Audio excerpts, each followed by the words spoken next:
Al-Qaeda, but still fairly independent enough to criticize bin Laden when he felt that bin Laden's strategy was wrong, such as the 9/11 operations. There are a lot of wives of Al-Qaeda people, and they are free, for example, and nothing to do with what their husbands were doing.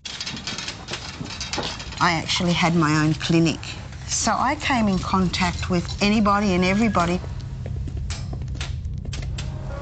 But Rabia has been accused of playing a more sinister role, of acting as a conduit, introducing foreigners to Al-Qaeda, an allegation she has always denied.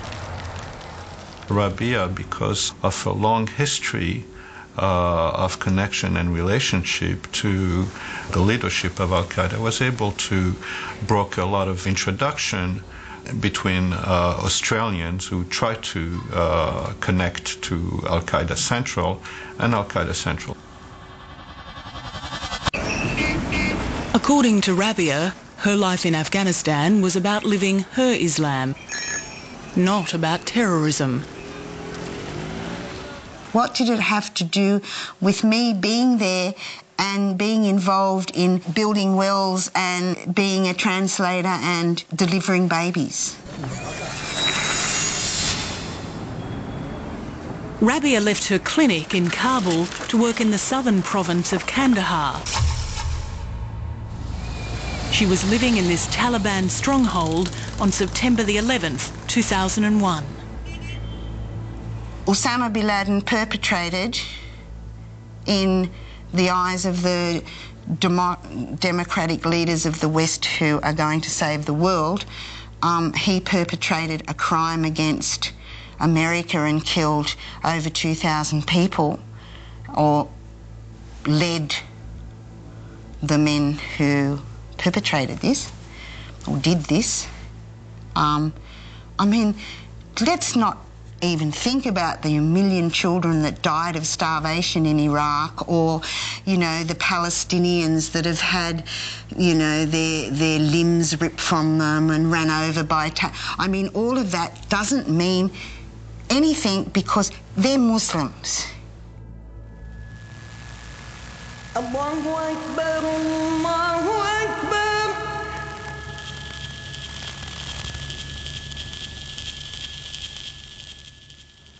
It's not a bad thing for Islam what Osama bin Laden has said. I believe that he has woken a lot of Muslims up to the oppression that they were under but didn't realise. 3 months after September the 11th, Raisa bint Alan Douglas and her fifth husband, Omar Abdi Muhammad, welcomed a son, Zuhair. Their first child arrived into a world full of uncertainty. I see that that day was the catalyst for change in our lives, because it was then the war on terror, war on everything, war on us.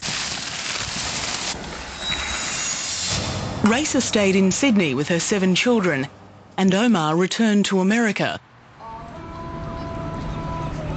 As a leader in the San Diego Somali community, Omar wanted US citizenship.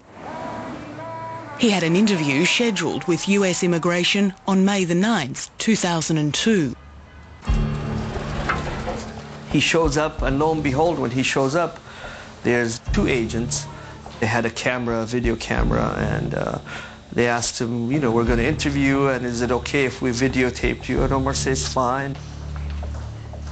It was unheard of before 9/11 that a person would be videotaped for a citizenship interview.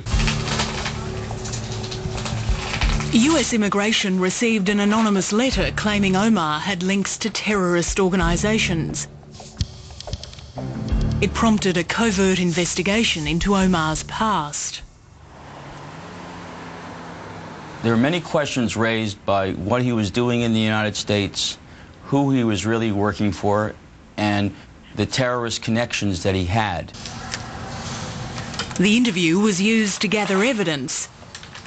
The agents were well briefed. We knew that he was married to a spouse here in the United States and had children with that woman. At the same time, he was also married to an individual in Australia and had a family with her as well. When questioned about his family, Omar mentioned only one wife, his wife in San Diego. Because it is a country that does not allow polygamy. I know he didn't want to tell him about Raisa because he wants to become a citizen. So basically he's caught in between wanting to become a U.S. citizen and this, the life that he's leading, which is, now he's not in a monogamous relationship, but he has two, quote-unquote, wives. US immigration already knew about Raisa and that Omar had entered the US on a visa obtained on false pretenses. But they were more interested in Omar's San Diego charity, the Western Somali Relief Agency. They helped the people. That's what they did. It was famine relief. The American government had the belief, they had supposedly been given information from somebody inside, that Omar was running things and he was a big funder. The charity received money from Global Relief, an Islamic fundraising organisation. The U.S. Treasury formally designated Global Relief as an al-Qaeda front in December 2001 and froze its assets. The Western Somali Relief Agency received well over $300,000, which, in light of the fact that the 9/11 attacks cost $550,000, was a fairly significant amount of money. The anonymous letter claimed Omar used his charity as a front to funnel these funds to Al-Ittihad, a Somali terrorist organisation with links to Al-Qaeda.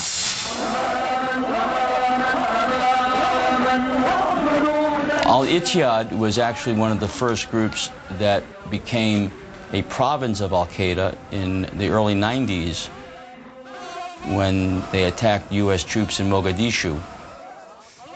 And obviously most Americans and indeed most of the world probably knows this episode through Black Hawk Down. Oblivious to the case were building against him, Omar continued his trans-Pacific life. Darling, can you hear me? Raisa fell pregnant again and struggled on her own. Yeah, it seems I do. No problem. I don't think... Well, I could say that I was upset.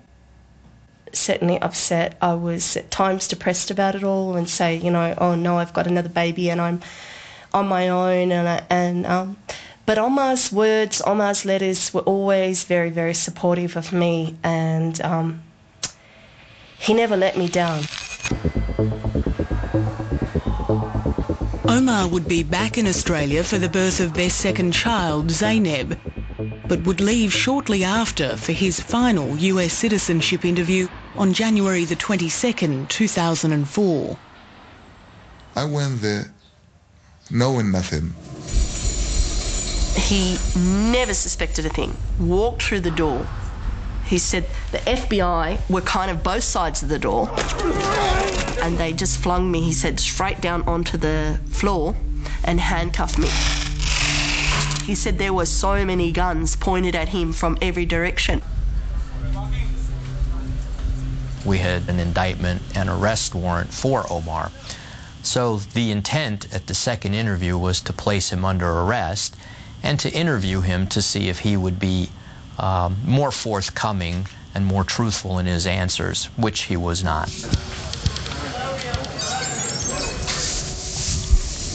Raisa was at home in Sydney when she heard about Omar's arrest.